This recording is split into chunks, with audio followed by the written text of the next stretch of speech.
How about a trip abroad using my husband's money, Rebecca? Katie, my brother's wife, said arrogantly. I wonder how it feels to depend on not only your parents' income but also your brother's income to live. Those words made my blood boil. Katie, you're the one living off your husband, aren't you? You're a stay-at-home wife, but you hire a maid and don't even do housework. Enough, both of you, stop it. My dad William stepped in between Katie and me as our argument was about to escalate. He calmly soothed me, then looked up at Katie with a gentle expression. I guess our presence is preventing you from fully enjoying your trip. We should head home. Sorry for the intrusion. My name is Rebecca. I'm almost 40 years old and live with my parents while working as an office worker. 10 years ago, Mom passed away from an illness, and my younger brother Eric, who is 5 years younger, is already married and has left home. I live modestly in a spacious house with just my dad. It's not that I don't earn enough to live on my own. But I continue living at home because I'm worried about him. After losing Mom, perhaps due to the shock, his health frequently deteriorated, and he had to quit his job just before retirement age. Some days he wouldn't eat for days unless told, and once his condition worsened, he'd be bedridden for nearly 2 weeks at a time. There's no way I could leave Dad alone in that state and move out. At the time, Eric was already working as a lawyer and had a fiancée. As my brother and his wife had decided to build a new home near our parents' house, it naturally fell on me to stay with him. Eric is far more capable than I could ever be. I never thought the person my brilliant brother chose to marry would turn out to be so inconsiderate. Katie, Eric's wife, apparently quit her job as soon as she married Eric and became a stay-at-home wife. She leaves all the housework to her hired maid and spends her days having fancy lunches and shopping at brand stores. Eric is so busy with work that he may not have much time to see her, but still, her lavish spending is over the top. Since my parents' house and my brother's are close by, I couldn't help but hear about her carefree lifestyle. What frustrates me even more is her words and actions when she visits our home. How long are you planning to stay here, Rebecca? Aren't you embarrassed to be living with your parents at your age? She frequently mocks me for living at home. I swallow back retorts like I don't want to hear that from you, a stay-at-home wife who doesn't do housework and just goes out to play all day. Instead, I give her a vague smile. Part of me wishes she wouldn't even come over, but Dad is sympathetic toward her. Maybe she's lonely because Eric is so busy. He never turns her away, and in fact often invites her to dinner. I wish Dad and Eric would be a little more understanding of the stress this causes me. But when I see Dad happily having meals with Katie, unfazed by her impertinent attitude, I start to feel like as long as Dad is in good spirits, that's enough. Why did Eric marry a woman like this? I seriously wonder, but there must be some good in Katie that only he can see. I deliberately ignored her rude remarks and continued eating in silence. That day, Dad invited Katie over for dinner again. Eric had been swamped with work lately, and Katie was apparently picking at leftovers the maid had prepared, all alone. Perhaps feeling sorry for her, Dad told me to buy some slightly pricier ingredients so the three of us could have a nice meal together. I wasn't too keen on the idea, but I had no choice since Dad suggested it. I went to the supermarket by the station, bought the ingredients, and somehow managed to whip up party dishes I'd never made before.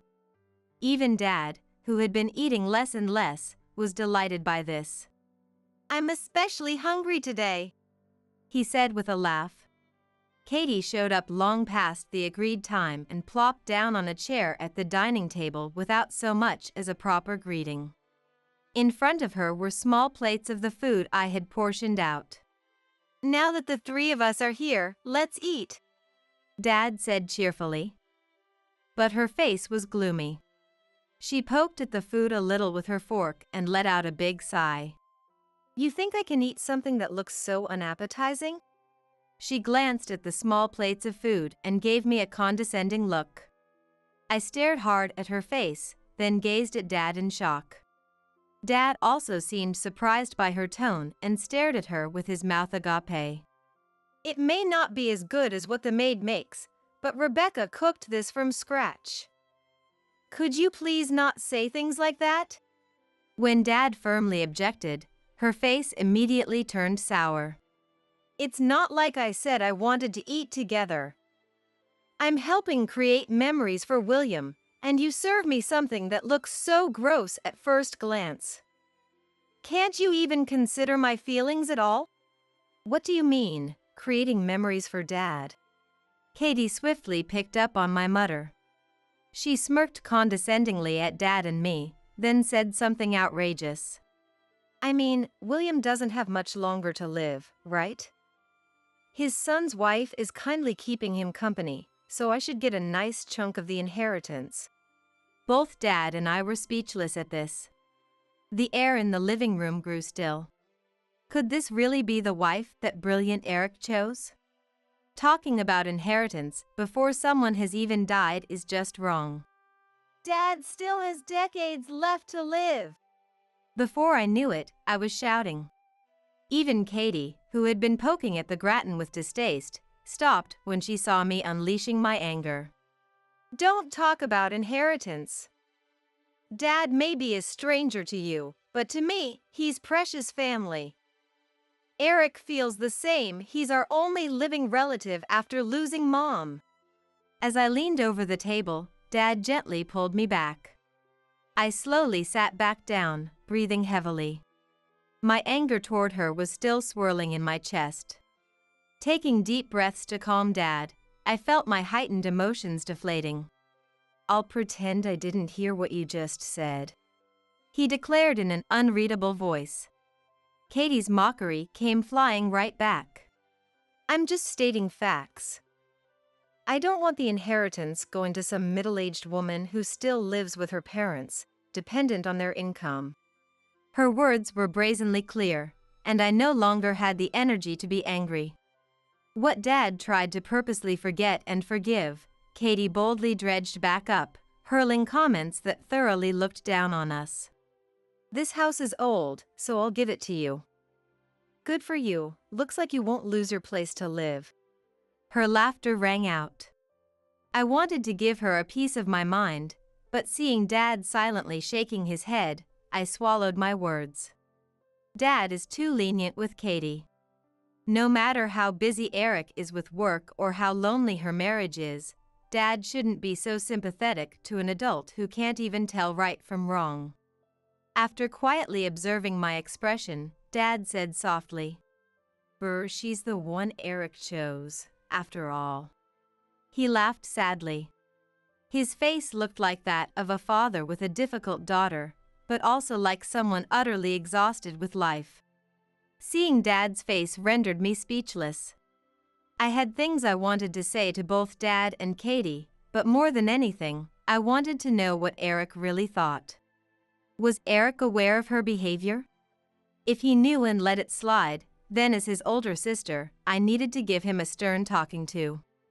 In the end, Katie barely touched the food I made and went home after minimal conversation. Only Dad and I were left in the spacious living room. Creating memories, huh? Maybe so. Dad's back suddenly looked so small as he murmured this. I quietly let out a sigh, careful not to be noticed. 1 month later. At Eric's suggestion, our family decided to take a trip to France. Dad said he wanted to go to France while he could still walk on his own, so Eric and I planned it out. Of course, when I heard Katie was also coming along, I initially asked Eric to take just Dad and go with the 3 of them. If I was there, Katie would definitely make snide remarks at me. I didn't want to ruin the fun vacation atmosphere. But Eric said, it would be great to have someone there who usually keeps an eye on Dad's condition. He overruled me and booked tickets for 4. I reluctantly agreed to go on the France trip, but sure enough, Katie was the picture of sullenness and didn't exchange a single word with me the entire plane ride. After landing at the airport, we headed straight to central Paris to enjoy sightseeing. Dad looked unbelievably energetic, eagerly taking in the sights all around. Even Katie seemed to perk up a bit after having Eric buy her some designer bags. She walked arm in arm with him, but I couldn't help fixating on how his face didn't look very happy. Just then, my eyes unexpectedly met Katie's. She glared at me fiercely, making my heart jump. "Why is Rebecca even tagging along anyway?" Katie smoothly unlinked her arm from Eric's and confronted me. "I asked her to come. In case Dad's health takes a turn, we need someone who can handle it." Eric tried to back me up, but Katie didn't seem to hear him. She looked me over and snorted derisively. "How about this overseas trip funded by my husband's money? The plane tickets were expensive too, so don't get any more ideas about luxury," Katie declared arrogantly. "We're staying in the hotel's suite, but I'm sure Rebecca is fine roughing it outdoors, right?" Eric sharply called out Katie's name, urging her to stop, but she wouldn't quit. "Rebecca, I wonder how it feels to depend on not only your parents' income but also your brother's income to live?" That one line made my blood boil. "Katie, you're the one who, despite being a stay-at-home wife, hires a maid and doesn't even do housework. Enough, both of you stop it." Dad stepped in between Katie and me as our spat threatened to escalate. With a calm expression, he soothed me and looked up at Katie. "I suppose our presence is preventing you from fully enjoying the trip after all. We'll head back then, sorry for imposing. Rebecca, could you check the bus times to the airport?" Without getting angry or flustered, Dad stated this matter-of-factly. As a smile spread across Katie's face, panic flashed across Eric's. "Wait a second! If you two leave, what are we supposed to do from here on out?" Realizing something, Eric hurriedly tried to stop us. But once Dad made up his mind to return, his resolve was firm. He had me look up airport bus times, then promptly set off in the opposite direction toward the bus stop. I had no choice but to glance back at my brother and his wife as I chased after Dad. "We'll manage just fine without that old man and spinster." Katie's voice trailed after us. For a moment I was furious at Dad being called an old man, but I had no time to let Katie get to me. Hearing Eric's anguished voice and Katie hurling insults at him, I ran after Dad, walking ahead alone. 2 hours later. As we sat drinking coffee at a cafe near the airport, Eric came rushing in, his face ashen. He was drenched in an abnormal amount of sweat, clearly in a state of distress. Eric practically stumbled over to our table and apologized to us. "I'm sorry about before. I'll apologize properly later, but for now, please help Katie." He bowed deeply, imploring Dad. Dad and I reflexively exchanged glances. "Did something happen to Katie?" When I asked on Dad's behalf, Eric launched into what happened after we left. Apparently, after we got on the airport bus, he and Katie took a taxi to the hotel. The problem started after getting in the taxi. The English that had gotten them by at the tourist spots apparently didn't work with the taxi driver. Neither of them spoke French and couldn't understand what the driver was saying. The driver seemed to be asking them something, but they just answered without fully grasping it. As a result, after Eric paid and got out, the taxi drove off with Katie still inside. "I tried calling Katie but couldn't get through. There's a chance she may have been dropped off somewhere and pickpocketed or something," Eric said, his face turning pale. Not knowing French, Eric probably figured it would be faster to ask us for help rather than chasing after the taxi himself and ending up in the same boat. Dad and I can speak French perfectly.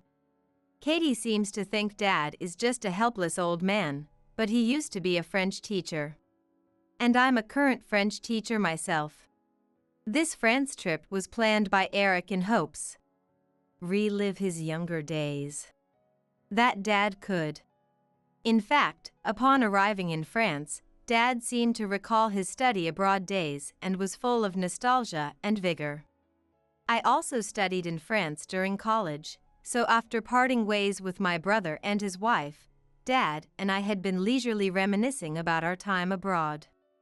Dad listened to the story with a solemn face, then slowly nodded. Let's head back to the city center. The taxi that picked you up is likely back there waiting for customers. At Dad's word, we quickly got ready and set off to search for Katie, who had been stranded somewhere alone. After returning to the city center, Dad and I split up to look for the taxi that had taken my brother and his wife. Most taxi drivers converse in French without using English as an intermediary. Dad found the taxi that had picked them up before I did. He spoke with the driver in fluent French and swiftly tracked down where Katie had been dropped off. Fortunately, Katie was sitting right where she had been left, without a scratch on her. It was good that she was unharmed, but apparently she had been pickpocketed right after arriving. Her bag and valuables were gone, leaving her broke and empty-handed as she sat there. Seeing Eric's face, Katie's eyes quickly welled up with tears, but then she scowled at us. "Why'd you come along?" Katie sourly questioned Eric, who let out a big sigh. "If they weren't here, you would have been left stranded here indefinitely with no money at all. Show some gratitude." Katie's eyes rounded in confusion. "What do you mean?"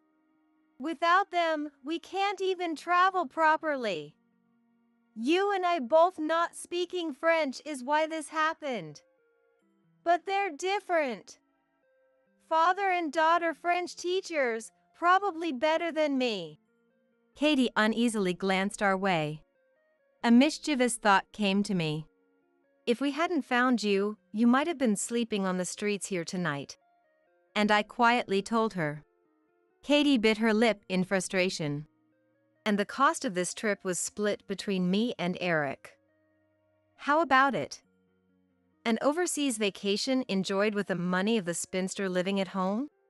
Katie hung her head even lower, her shoulders trembling. "It's William's money anyway, isn't it?" As Katie retorted, Dad slowly shook his head. "I didn't do anything. Both Rebecca and Eric are doing well on their own strength. They're children I'm proud of." Katie shot me a sharp glare, then clammed up. I had a mountain of things I wanted to say to Katie, who couldn't even manage a word of thanks after being rescued, but Dad whispered, "Let's leave it at that." So I quietly closed my mouth, going easy on her. It must have been quite a humiliating experience for Katie. She probably never imagined being helped by the people she looked down on. Even Eric seemed fed up with Katie stubbornly antagonizing us, his face weary. "Well, now that the issue is settled, shall we properly go sightseeing again? Next, let's visit the restaurant I used to frequent during my study abroad days." At Dad's bright suggestion, the family became one once more. We enjoyed the France trip to the fullest, unfazed by Katie's sulking. After returning to the States, Eric apologized profusely to us and, surprisingly, promptly divorced Katie. Shocked, I asked why he had even married her in the first place. It turned out Katie had pressured Eric into marrying her, claiming she was pregnant and he needed to take responsibility. After getting married, it came to light that the pregnancy was a lie, but he said he had been too concerned about appearances to go through with a divorce. However, this incident made him fed up with her for looking down on Dad and me, solidifying his decision to divorce. Post-divorce, Katie was kicked out of their new home and could no longer continue as a stay-at-home wife. Of course, she also no longer had a maid to do the housework for her. On top of that, being pickpocketed during the France trip cost Katie half her assets. She's probably toiling away at work these days. The France trip seemed to revive Dad's youthful memories. He rapidly became brighter and more energetic. I quit the school I had worked at for years and have been busy renovating our home to open a French language classroom. Eventually, I hope to have Dad teach French at the classroom as an instructor too. Our father-daughter dreams will likely keep expanding from here. I'm Jessica, a 38-year-old office worker. I have been married to my husband, Brandon, for 5 years now. However, we've been struggling to have children. Being the eldest and only son, Brandon has always been under pressure from his mother, Chloe, to have a boy since we got married. These days, few people care about the gender of their children, and either a son or daughter can be an heir. Brandon himself doesn't care about the gender and says there's no rush to have children. But Chloe sees me as an adversary and always tells me when Brandon's not around. A woman who can't have children is useless in this family. If you can't have one, you might as well leave. Her words have hurt me deeply. I'm sorry, Chloe, but honestly, your words are very pressuring. I wish you wouldn't say such things. I finally gathered the courage to express my feeling to Chloe. But she didn't understand it at all and became even more oppressive, telling me not to defy her. I was shocked. I never expected such words from her. At first, I endured it because she's Brandon's mother and I didn't want to cause any trouble. But enduring Chloe's sarcasm while undergoing fertility treatments was mentally taxing, and my health started to decline. Realizing I couldn't hide it anymore, I confided in Brandon. Furious, Brandon sternly warned Chloe, which stopped her surprise visits to our apartment for a while, but she continued to hurl insults daily through WhatsApp. Then one day, I found out I was pregnant at the fertility clinic. The first sight of the fetal ultrasound filled me with indescribable emotions. When I showed Brandon the ultrasound at home, we both cried tears of joy. But our happiness was short-lived as I remembered a significant problem. Chloe. Telling her about the pregnancy would surely lead to her frequent visits, insisting that pregnancy isn't an illness, telling me to move around, or bragging about her own experiences. The doctor advised me not to overexert myself until a heartbeat is confirmed, so I was torn about what to do. After discussing with Brandon, we decided I should stay at my parents' house for a while. If I'm at my parents' house, even if I'm not feeling well, my parents are there, and Chloe won't make a surprise visit to my parents' house. It's close to my workplace and Chloe wouldn't barge in there. I called my mother right away, explaining about the pregnancy in Chloe, and decided to return home for a while. Brandon drove me to my parents' house, where they were overjoyed about my pregnancy. After greeting my parents, Brandon returned to our apartment. Being back at my parents' house, away from Chloe, brought me peace of mind. Soon after, morning sickness hit, and I spent days in bed. At work, my pale face raised concerns, and my boss suggested me to take a break, which I gratefully accepted. Many women at my job, including those who have undergone fertility treatments, understood my situation. Their support was comforting. Other than severe morning sickness, my pregnancy was uneventful, and the baby grew healthily. Feeling the first kicks was indescribably touching, and I lovingly caressed my belly every day.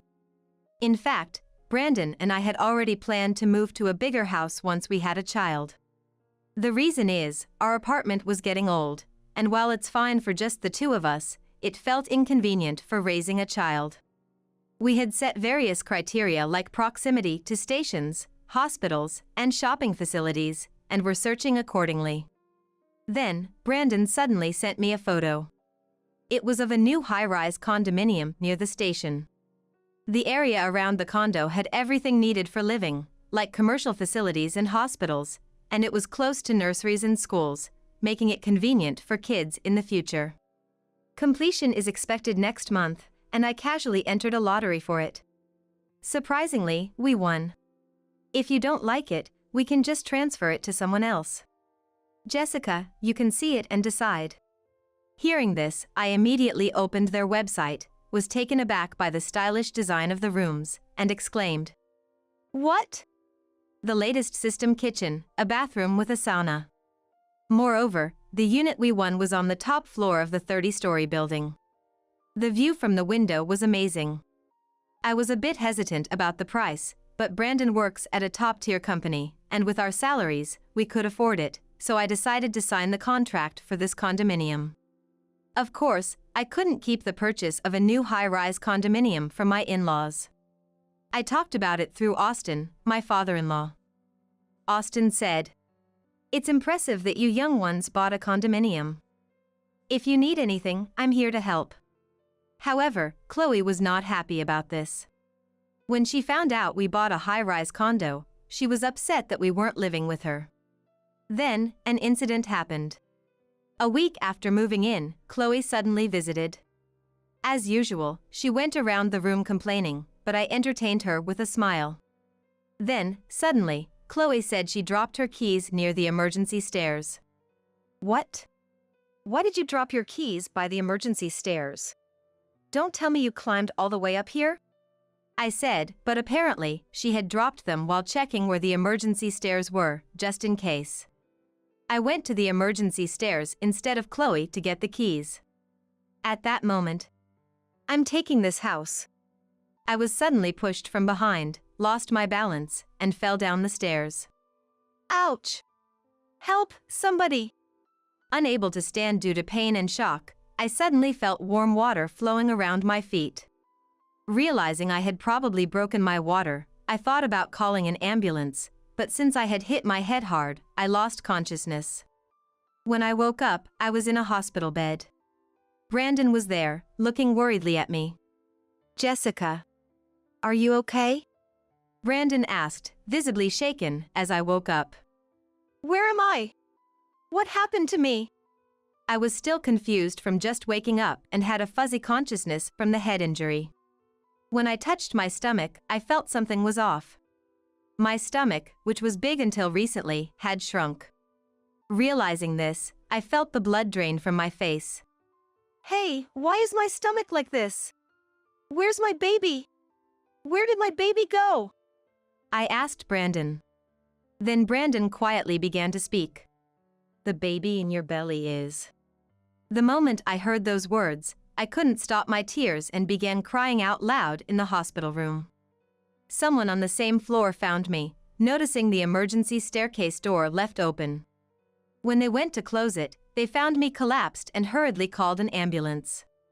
Brandon asked why I approached the emergency stairs, so I explained everything about my interaction with Chloe.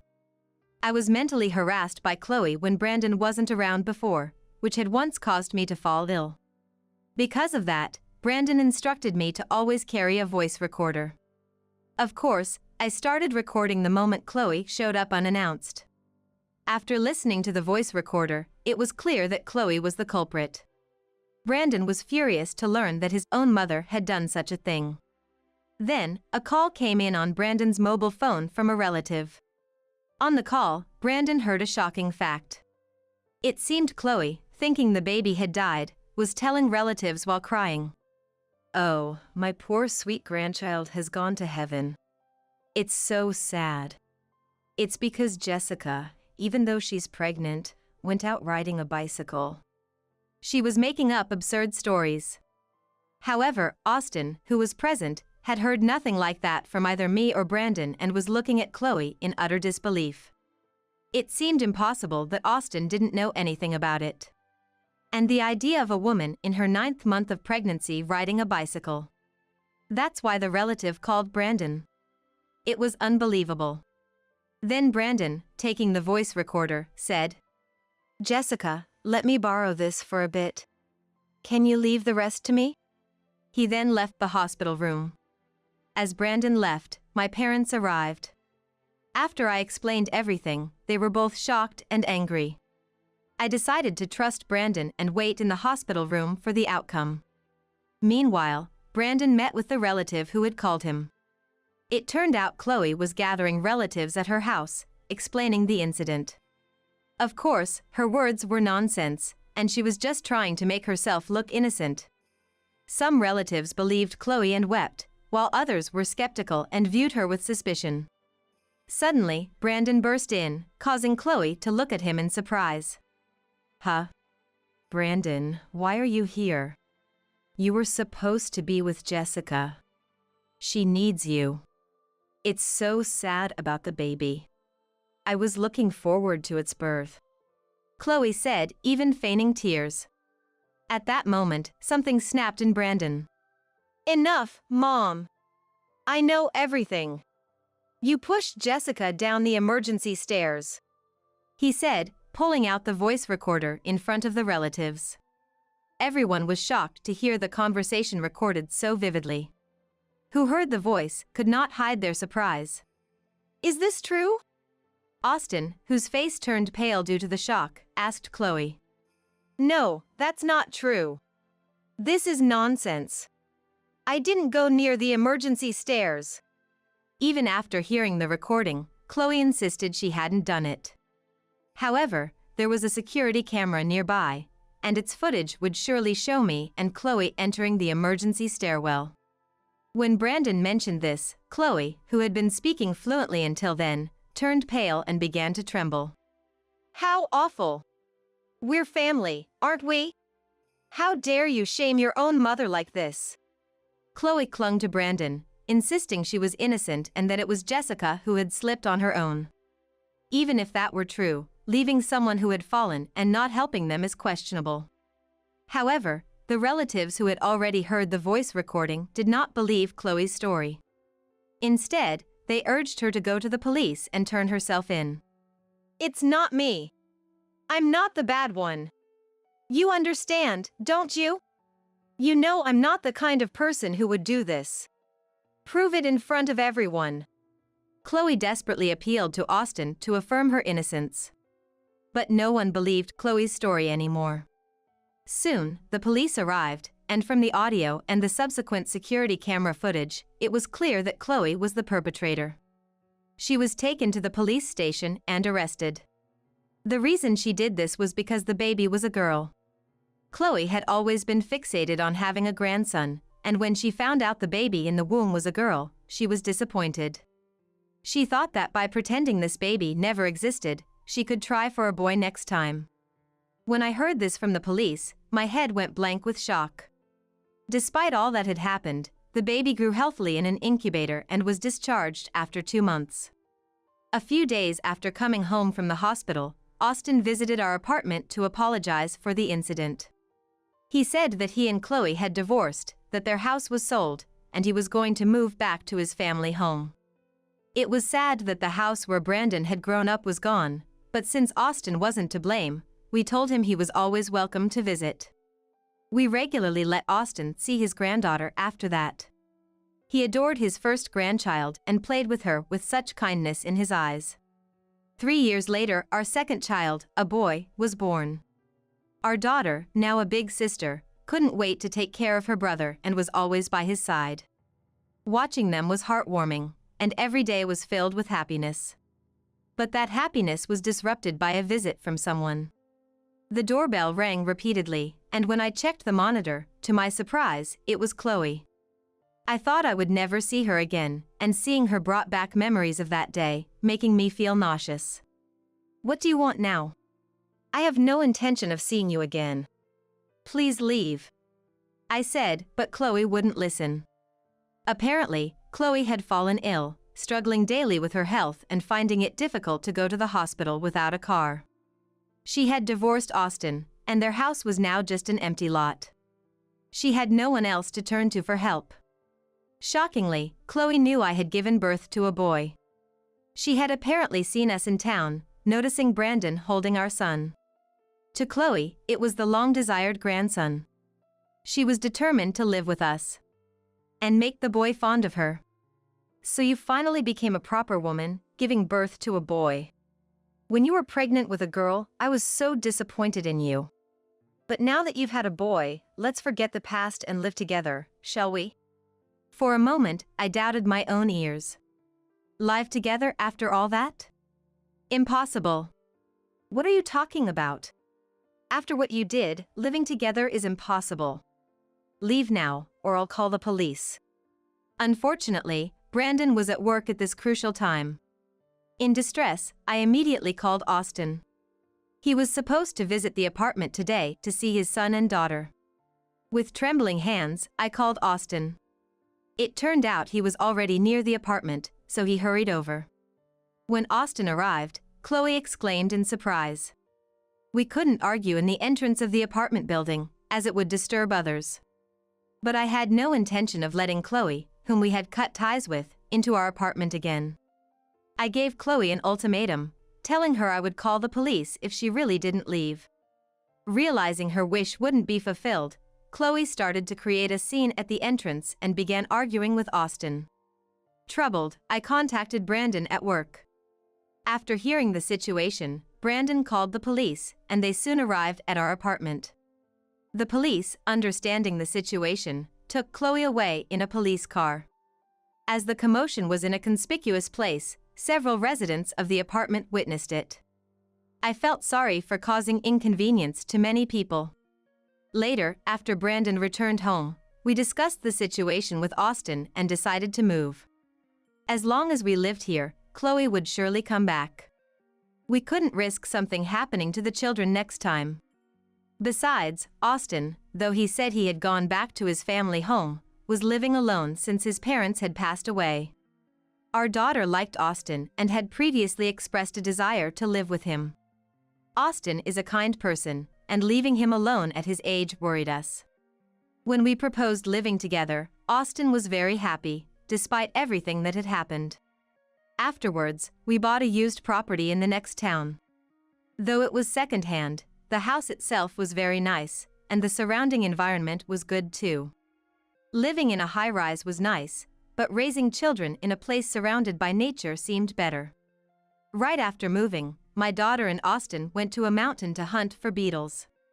Seeing them so happy made me feel that deciding to live together and choosing this place was the right decision.